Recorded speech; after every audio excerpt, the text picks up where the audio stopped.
নমস্কার, আপনাদের সকলকে সম্পূর্ণা অ্যান্ড সোমাস কিচেনের আরেকটি নতুন ব্লগে স্বাগত জানাই। আজকে আমি আপনাদের ছোলার ডাল দিয়ে একরকম মিষ্টি বানিয়ে দেখাবো, যেটা খেতে কিন্তু দুর্দান্ত স্বাদের হয়ে থাকে আর বানাতেও খুব সহজ। তাহলে চলুন দেখে নেওয়া যাক আসল রেসিপিটি। এখানে আমি 500 ছোলার ডাল নিয়েছি। এবার এই ডালটাকে খুব ভালো করে আমি প্রথমে ধুয়ে নেব। ডালটাকে আমাদের খুব ভালো করে প্রথমে ধুয়ে 1-1.5 ঘন্টা ভালো করে ভিজিয়ে রাখতে হবে। আমি ডালটাকে ধুয়ে ভালো জলে আপাতত 1.5 থেকে 2 ঘন্টা ভিজিয়ে রাখবো। 2 ঘন্টা পর দেখতেই পাচ্ছেন আমাদের ডালটা অনেকটাই ফুলে গেছে ভিজে। তো এবার এই ডালগুলোকে আমি প্রেসারের মধ্যে দিয়ে একটা সিটি মেরে সেদ্ধ করে নেব। আমি প্রেসারের মধ্যে সব ডালগুলোকে তুলে দিলাম, দিয়ে এবার এর মধ্যে পরিমাণ মতো জল দিয়ে ঢাকা দিয়ে আমি একটা সিটি মেরে নেব। অন্যদিকে আমি এখানে 1 লিটার দুধ নিয়েছি। এবারে এই দুধটাকে আমাদের ফুটিয়ে একদম হাফ কোয়ান্টিটিতে আনতে হবে। অন্যদিকে আমাদের ডালটা একটা সিটি মেরে সেদ্ধ করে নিয়েছি, দেখতেই পাচ্ছেন। এবার এটাকে আমি একটা ঝুড়িতে ঢেলে জল ঝরিয়ে ডালটাকে আমাদের ঠান্ডা করে নিতে হবে। এবার এইদিকে আমি কিছু কাজু বাদাম নিয়েছি। এবার এই কাজু বাদামগুলোকে আমাদের একদম ছোট ছোট টুকরো করে নিতে হবে। আমি একটা ছুরির সাহায্যে একদম কুচো কুচো করে ছোট ছোট কাজু বাদামটাকে আমি টুকরো করে নেব। আমাদের সমস্ত কাজু বাদাম টুকরো করা হয়ে গেছে। এবার আমি যে ডালটাকে ঝুড়িতে ঢেলেছিলাম সেটা ঠান্ডা হয়ে গেছে। এবার এই ডালটাকে আমি একটা মিক্সির মধ্যে দিয়ে ডালের একটা মিহি পেস্ট আমাদের বানিয়ে নিতে হবে। আমার সব ডাল বাটা হয়ে গেছে।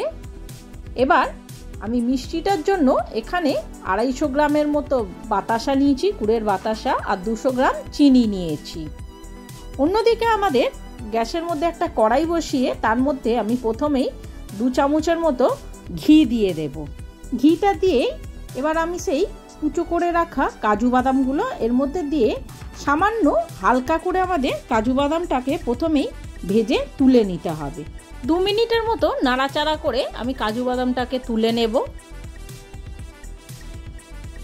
আমার সমস্ত বাদাম তোলা হয়ে গেল। ওই কড়াইয়ের মধ্যে আরও কিছুটা আমি ঘি অ্যাড করে দিয়ে এবার সেই বাটা ছোলার ডালটা আমি এর মধ্যে পুরোটা দিয়ে দেব। ছোলার ডালটা দিয়ে এবার আমাদের এই ঘিয়ের সাথে ডালটাকে খুব ভালো করে প্রথমে সামান্য একটু ভেজে নিতে হবে। এবারে খুব ভালো করে ডালটা মোটামুটি 5 মিনিটের মতো নাড়াচাড়া করে আমার যখনই ভাজা হয়ে যাবে তখনই আমি সেই ঘন করে রাখা দুধটা এর মধ্যে ঢেলে দেব। এবারে দুধের সঙ্গে আমাদের ছোলার ডালটাকে খুব ভালো করে প্রথমেই মিশিয়ে নিতে হবে। তো বন্ধুরা, আপনাদের যদি আমার এই রান্নাটি ভালো লেগে থাকে তাহলে অবশ্যই আমার চ্যানেলটি সাবস্ক্রাইব করে একটা লাইক দিয়ে আমার পাশে থাকবেন, আর আমাকে কমেন্ট করে অবশ্যই জানাবেন আমার এই রান্নাটি আপনাদের কেমন লেগেছে। আরও নিত্য নতুন রান্নার রেসিপি পেতে অবশ্যই বেল আইকনটা প্রেস করে রাখবেন, যাতে সবার আগে নোটিফিকেশনগুলো আপনার কাছে পৌঁছে যায়। এবারে আমি সেই চিনি আর বাতাসাটা পুরোটাই এর মধ্যে দিয়ে এবার সমানে এইগুলোকে একসঙ্গে মিশিয়ে আমাদের এটাকে সমানে নেড়ে যেতে হবে। নেড়ে ডালটাকে আমাদের একদম শুকনো শুকনো করে নিতে হবে। এই সময় নাড়তে নাড়তে আমি এখানে 1 চিমটে নুন অ্যাড করে দেবো মিষ্টিটাকে ব্যালেন্স করার জন্য। দিয়ে এবার খুব ভালো করে আমাদের এইগুলোকে একসঙ্গে মিশিয়ে এবার সমানে নেড়ে যেতে হবে। নাড়তে নাড়তে দেখবেন ডালটা অনেকটাই এরকম ঘন হয়ে এসেছে। এবার এই রকম ঘন হতে হতে এইরকম শুকনো হয়ে আসছে। যখনই দেখবেন এরকম কিছুটা শুকনো হয়ে এসেছে তখনই আমি সেই ভেজে রাখা বাদামগুলো এর মধ্যে দিয়ে দেব। দিয়ে খুব ভালো করে বাদামগুলোকে এর সঙ্গে মিশিয়ে আমি আবার এখনও 10 মিনিটের মতো এটাকে আমি নাড়ব, একদম যতক্ষণ না শুকিয়ে যায়। ডালটা যতক্ষণ না শুকিয়ে টান টান হয়ে আসে ততক্ষণ আমাদের এটাকে কড়াতে নেড়ে যেতে হবে। যখনই ডালটা অনেকটাই শুকিয়ে আসবে তখনই এখানে আমি 10-12টার মতো এলাচ নিয়ে এলাচের ভেতরের অংশটাকে, দানাগুলোকে আমি গুঁড়ো করে এর মধ্যে মিশিয়ে দেব।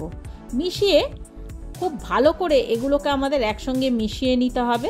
সমস্ত ডালের সঙ্গে এলাচটা খুব ভালো করে আমাদের যখনই মেশানো হয়ে যাবে, আমি গ্যাসটা অফ করে দেব। এদিকে আমি একটা স্টিলের থালা নিয়ে তার মধ্যে কিছুটা ঘি দিয়ে দিলাম। দিয়ে এবার এই ঘিটাকে আমাদের পুরো থালায় খুব ভালো করে মাখিয়ে নিতে হবে। যখনই মাখানো হয়ে যাবে তখনই এখানে সেই আমি কড়া থেকে গরম গরম ডালটা যেটা শুকনো করেছি সেটা এর মধ্যে দিয়ে দেব। থালার মধ্যে দিয়ে খুব ভালো করে আমাদের ডালটাকে চারিদিকে এরকম সমান করে একটা হাতার সাহায্যে, যেহেতু এখন ডালটা গরম আছে তাই আমি হাতার সাহায্যে খুব ভালো করে ডালটাকে সমান করে দেব। এরপর আমি হাত দিয়েও খুব ভালো করে ডালটাকে এরকম প্লেন করে দেব থালার সাথে।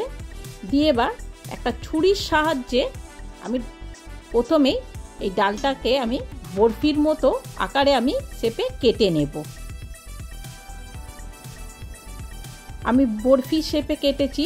আপনাদের যেরকম শেপ পছন্দ হবে আপনারা সেই শেপেই এটাকে কাটতে পারেন, মিষ্টিটাকে রেডি করতে পারেন।